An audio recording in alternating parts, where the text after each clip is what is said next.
Welcome, curious minds, to another deep dive. Today, we're peeling back the layers on a fascinating corner of Tokyo, Setagaya. Now, many of you might picture it as, modern cafes, chic boutiques, maybe lively entertainment hubs. But what if I told you that beneath that stylish surface lies centuries of really rich history, dramatic tales, and hidden gems just waiting for you to discover?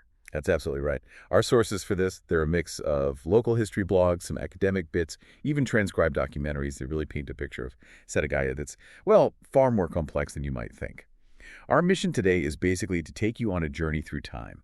We want to reveal the key moments, the personal stories that shape this area, and maybe most importantly, show you exactly where you can find the actual remnants of that past today. Okay, so if you're ready for a bit of a time-traveling treasure hunt right inside Tokyo, let's dive in. All right, so to really get Setagaya, we need to go way back, like 650 years ago, to the Kira clan. Yeah, the Kira, a powerful family. They basically controlled this area for almost 2 centuries. 2 centuries, that's a long time. From Ashikaga Yoshinori, the second shogun. Right, all the way through until Toyotomi Hideyoshi started unifying the country. So, a huge chunk of history. And the name Kira, it didn't actually start here, did it? No, that's interesting. It comes from Kira Town, over in Aichi Prefecture.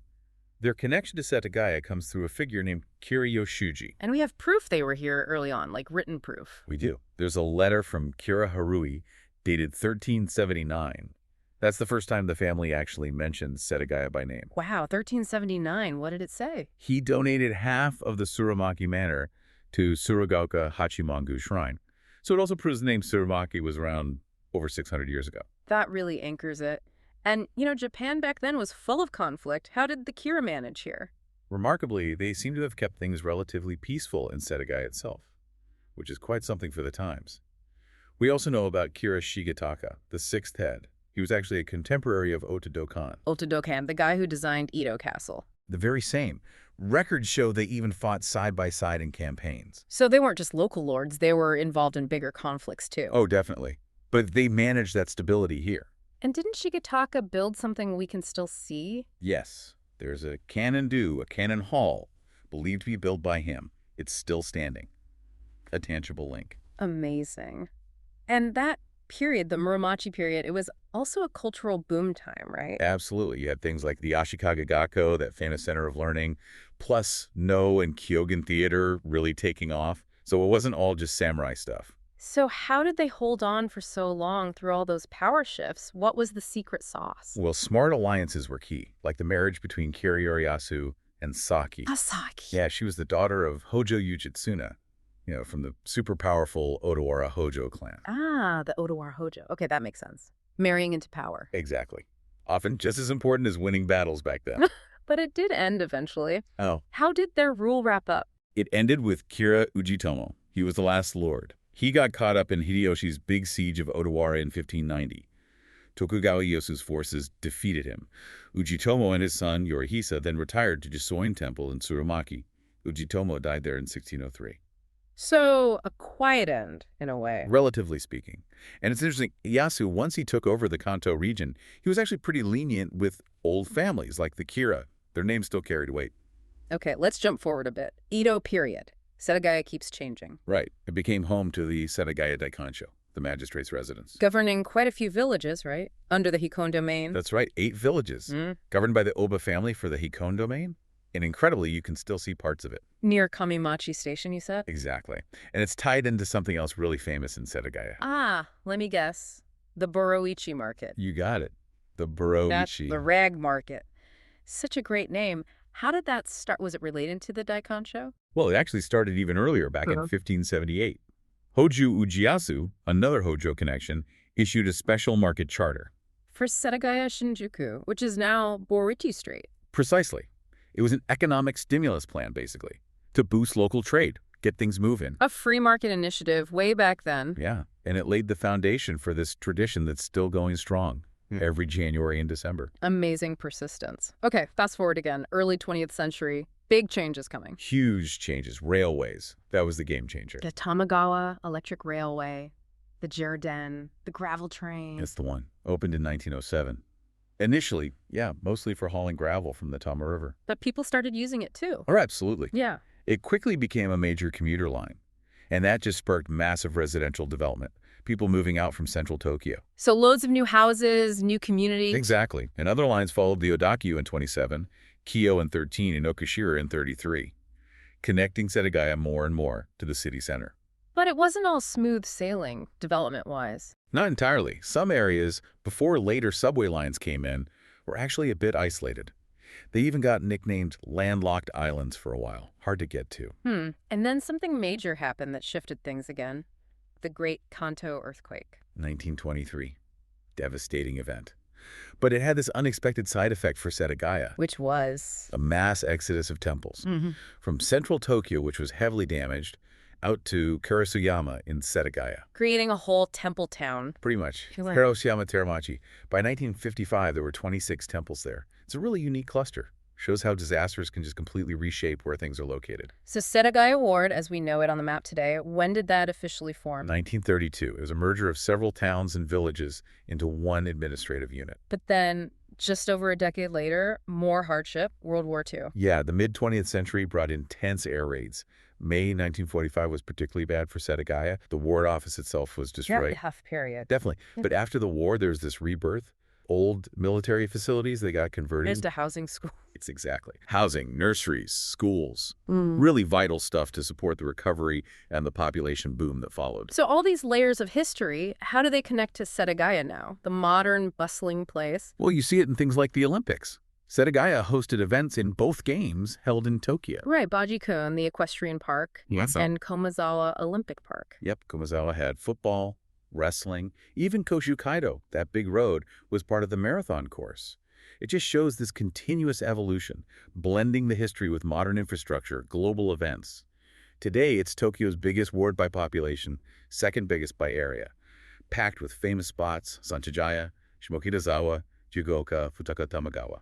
Okay, let's switch gears a bit. Time for some specific hidden gems. And this first one, it's probably the cutest origin story ever. Lucky cats. Ah, yes, the Maneki Neko, those beckoning cats you see everywhere. Their birthplace is supposedly right here in Setagaya. That's the legend, at Gōtokuji Temple.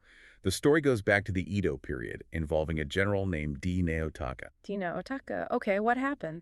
So the story goes, he was caught in a massive thunderstorm, took shelter under a tree near this rather rundown temple called Kotokuin. Suddenly, he sees a white cat at the temple gate. And it looks like it's waving him over, beckoning him with its paw. Like the figurines. Okay. So he thinks, okay, weird, but maybe I should check it out. He steps towards the temple. Don't leave me hanging. And bam. Lightning strikes the exact spot where he was standing under the tree just moments before. No way. Seriously. That's the legend. So Notaka believed the cat literally saved his life. As thanks, he poured resources into rebuilding the temple.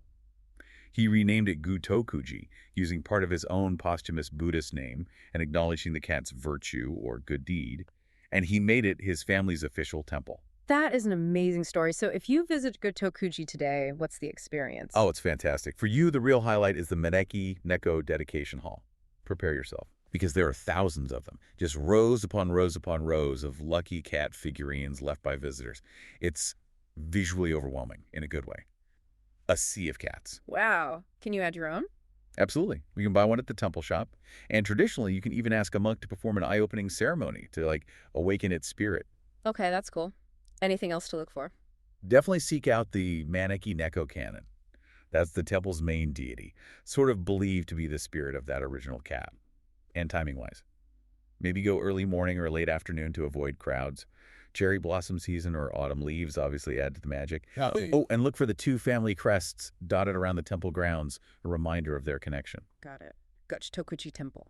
Thousands of lucky cats. Amazing. Okay, next story. A bit more tragic, I think. Yes, Setagaya also has this really poignant local legend, the Sagiso Legend. It's tied to the ward's official flower. The Sagiso, what does that mean? It means egret flower. The story comes from an Edo period narrative called Nagori Tokiwa-hime. Okay, laid on me.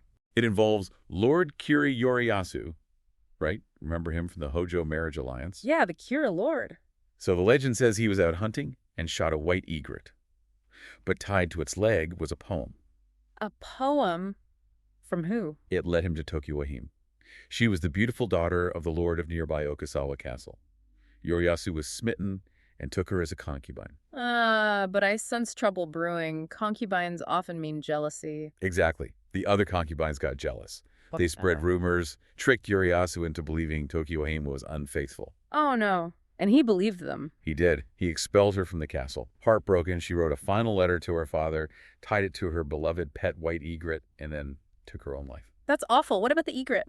Here's the really tragic part. Yoriyasu, still angry or perhaps just hunting again, saw the egret flying and shot it down. He shot the messenger bird? No. Yes. And only when he retrieved the bird did he find the letter, read it, and realize the terrible mistake he'd made. But of course, it was too late. Tokiwa-hime was gone. Oh, that's heartbreaking. So where does the flower come in? Poignantly, the story says that where the poor egret fell to the ground, this delicate white flower bloomed, and its shape looked just like a little egret in flight. So they named it Sagiso, egret flower. Exactly. And that's why this beautiful, delicate flower is now the official flower of Setagaya Ward, a symbol born from tragedy. Wow, that's quite a story. Can you actually visit places connected to this legend today? You absolutely can. It makes the legend feel so much more real. First, there's Tokiwa-zuka, the Tokiwa Mound. Where she's buried. Yes, it's believed Yoriyasu buried her there. It's a quiet spot, kind of tucked away in a residential area near Wakabayashi Station. Okay, what else? Then, just a short walk from there is Komono Hachiman Shrine. The legend says Yoriyasu enshrined Tokiwa-hime's spirit here as Benthaitan, the goddess of luck and water, and their unborn child as Wakamiya Hachiman. How do you spot that shrine? Look for its multiple colorful red torii gates leading up to it. It's quite distinctive. Got it. Tokiwa Mound, Komodo Hachiman Shrine. Anywhere else? One more key place, Joshinji Temple, which is also known famously as Kuhombutsu. Kuhombutsu. Why that name? It refers to the 9 statues of Amida Buddha housed there, representing the 9 levels of rebirth in the Pure Land. But importantly for the legend, Joshinji Temple stands on the former site of Okusawa Castle. Tokiwa-hime's father's castle. Exactly, her childhood home. And within the temple grounds, they even have a dedicated Sagiso Park where you can see the actual egret flowers blooming in summer. So you can connect the legend, the places, and the actual flower itself. That's fantastic. It really ties it all together. Visiting these spots lets you really reflect on this sad, romantic piece of Sekagaya's past. Okay, let's move to another character. Rokurojiyama. What's that? Rokurojiyama isn't a person, it's an old place name for the area around what's now Hagiyama Park. And it's named after someone. Yes, after a man named Rokuro Jiroji. He was apparently a very skilled swordsmith back in Kira Yoriyasu's time. A swordsmith for the Kira clan. What happened to him when the Kira fell? Well, remember the siege of Odawara? When the Kira had to flee, Rokuro Jiroji was apparently too old to go with them, so he stayed behind in the area, which was then Umegaoka. And he reinvented himself. Oh. He became a village blacksmith. Instead of swords, he started making everyday tools for the locals, knives, hoes, that kind of thing, serving the community. That's a great story of adaptation. So for someone visiting today... Well, the original forge is long gone, obviously, but the story itself, embedded in the old place name, is a reminder. It speaks to the resilience, the craftsmanship, the enduring spirit of the local working people, adapting to change. I like that. The spirit lives on in the name. Okay, next hidden gem involves a valley in Tokyo. Get this. Yes, Tokyo has an actual natural valley right in the middle of all the urban sprawl. It's called Todoroki Valley. Todoroki Valley. Sounds dramatic. It's surprisingly peaceful, actually, a real oasis, and it became something of a secret escape for artists and writers back in the 1920s and 30s. Oh, interesting. Any famous names associated with it? Oh? One very big one. Junichiro Tanizaki, the famous novelist. Tanizaki, wow. He lived near there. He did live nearby for a time. And it's widely believed he got inspiration, maybe even conceived parts of his masterpiece, the Makioka sisters, while walking and thinking in the valley's quiet depths. The whole atmosphere there, the play of light and shadow among the trees, the sound of the water, it perfectly fits his aesthetic. His famous essay, In Praise of Shadows, comes to mind. That's incredible. Imagining Tanizaki walking there. So can you follow in his footsteps? You absolutely can. There's a path you can walk. Look for the literary monument dedicated to Tanizaki. You can also find the small Fudo waterfall there, maybe sit and meditate for a bit. Just try and imagine those writers and artists gathering, maybe having quiet salons away from the city bustle. When's the best time to go? It's lovely year-round, honestly, but maybe especially beautiful when everything is fresh and green in May or during the autumn colors in November, December. A true urban sanctuary. Okay, this next one sounds like a bit of urban myth-making. A phantom second Ginza. Huh? It sounds like it, but it was a real plan. Back in 1927, the Odakyu Electric Railway had this incredibly ambitious vision. What was it? They wanted to build a massive commercial development right around Setagaya Daita Station, part of a bigger project called Tamagawa Garden City. And they literally called the planned shopping street the second Ginza. Seriously, like competing with the actual Ginza. That was the idea. The blueprints showed this wide Ginzadori Boulevard, big department stores, theaters, fancy restaurants. They pictured neon lights, crowds, the works, a whole new entertainment district. And what happened? Why isn't it there? I've never heard of Setagaya Daita being like Ginza. History intervened again. World War II started looming. All non-essential, non-military construction ground to a halt. Ah, so the dream just died. Pretty much. It became a phantom Ginza, existing only on paper and maybe in the memories of a few old planners. Makes you wonder about all the grand Tokyo plans that never saw the light of day. Definitely. So if you go to Setagaya Daita today, is there anything left? Any clues? It's subtle, but yes, this is like urban archaeology for you. Wander around the west side of the station. Keep an eye out for streets that seem unusually wide for the area, or maybe a grid pattern that feels a bit too planned compared to the surrounding lanes. Those are the bones of the plane. Exactly. The skeletal remains of that grand design, hidden in the modern streetscape. That's fascinating. Anything else? Yeah, seek out some of the charming old shops that are still there, maybe survivors from that era, or just places with that old Showa vibe, like Café Renoir or Kissa Kane or the Bakery Pain Saint-Germain. Stepping inside some of these places can feel like a bit of a time warp. It helps you imagine what that bustling second Ginza might have felt like if it had actually happened. A glimpse into an alternate Tokyo past. Cool. Okay, our final story, it sounds quite moving, about survival. It really is. It centers on the area called Giba. Giba, what does the name mean? It literally means dismount horseshoe. It refers back to the Edo period, when this area was near the shogun's horse training grounds. Samurai had to get off their horses here as a sign of respect. A horse town, essentially. Right. But the story we're focusing on is from much later, May 1945. The Tokyo air raids. We mentioned those earlier, destroying the ward office. Giba was hit hard, too. Very hard. Caught right in the firebombing inferno. Much of it was destroyed. However, There's a but. there is a small local shrine dedicated to Umahiki Jizo-san, that's the horse-pulling Jizo Bodhisattva, fitting for a horse town, and the old cherry trees growing nearby, they somehow survived. While everything around them burned. Apparently so. Miraculously untouched by the flames, according to local accounts. People at the time, and ever since, believed it was the Jizo's divine protection. A small miracle amidst the devastation. That's incredible. A story of hope. So what can you see today? For you, this is a really quiet, reflective visit. You need to head into the residential area of Jibo Oncome. Look for some really old, gnarled cherry trees. Sometimes they're even marked, maybe informally, as Jibo no Sakura, or bomb trees. The survivor trees. Exactly, the witness trees. And find the little shrine itself, the Umahiki Jizo-san. It's usually very humble, maybe with some red bibs tied on, fresh flowers or offerings left by locals. So seeing the trees, the shrine. Yeah, visiting them, especially maybe during cherry blossom season, if you can time it right, or just seeing the evidence of ongoing local devotion at the Jizo Shrine. It's quite powerful. It connects you directly to that wartime event, that local miracle, and the community's enduring hope for peace. That sounds like a really special experience. It is. And if you want to understand the context even better, I'd suggest a visit to the Setagaya Local History Museum. They have info on Jiba. They do. Exhibits detailing its past as a horse town, but also records of the air raids, maps, photos, even survivor testimony sometimes. It really helps bring that story of the Jizo and the cherry trees to life. What a journey we've taken through Setagaya's past. It's really so much more than just a modern neighborhood. Absolutely. Yeah. From the Kira clan ruling for centuries, the Boichi market, starting from a strategic decree, those phantom urban dreams, the literary echoes in Todoroki Valley, and the wartime survival in Jiba, it's layer upon layer. It really feels like a living museum just waiting for you to look a little closer. Exactly. Each of these places we've talked about, these hidden gems, they offer this unique window. They connect you directly to the people, the events, the stories that shaped Setagaya. So by seeking them out, you're not just, ticking off sites, you're actually engaging with history in a really tangible way. These stories resonate. So maybe the takeaway for you listening is this. Next time you're exploring any city, maybe even your own hometown, think about it.